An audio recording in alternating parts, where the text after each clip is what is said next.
Merseyside. Radio Merseyside. And good evening from, at the moment, a very peaceful Hill Dickinson Stadium. We've just got the match officials out in front of us, walking around and inspecting the pitch. I can't believe there'll be any issues there. I'm delighted to say that we've got Ben the Red and we've got Warren from the Blue Room with us this evening. Warren, just very briefly, this is my first taste of the new ground, and I have to say I'm very impressed by what I've seen so far. It takes your breath away when you first come in here, doesn't it? I was surprised by the size and the scale of it when I first went, and yeah, it does. It's still getting a bit used to it, to be honest, after being so used to Goodison. But yeah, it's a wonderful, magnificent place.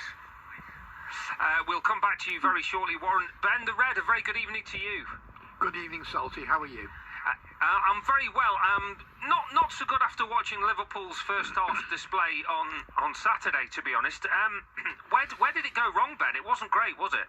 It was absolutely useless. I mean, Crystal Palace should have been 4, maybe 5 up at half time. We had one chance in the first half, so 4-1, 5-1 would have been a fair score at half time. Second half, we had about 4 good chances. So I thought when we got that equaliser at the end, I thought, yeah, fair enough, we just about deserved it. And then they did a Liverpool on us, didn't they? Last minute goal. I actually thought when the goal was scored, when I looked at it, with the naked eye, it was offside, but obviously it wasn't because VAR showed you that. But I mean, I can't complain about the loss. Palace were the one team that I feared more than any in our first 8 or 9 games this season, and that proved to be the case. You just got to take it on the chin, go away and build. I think the loss of Ekitike made a difference to the way we played. We've got a lot of players at the moment, as you know, Salty, who aren't firing on all cylinders. Like McAllister, still not up to scratch. Canate, I thought, was woeful.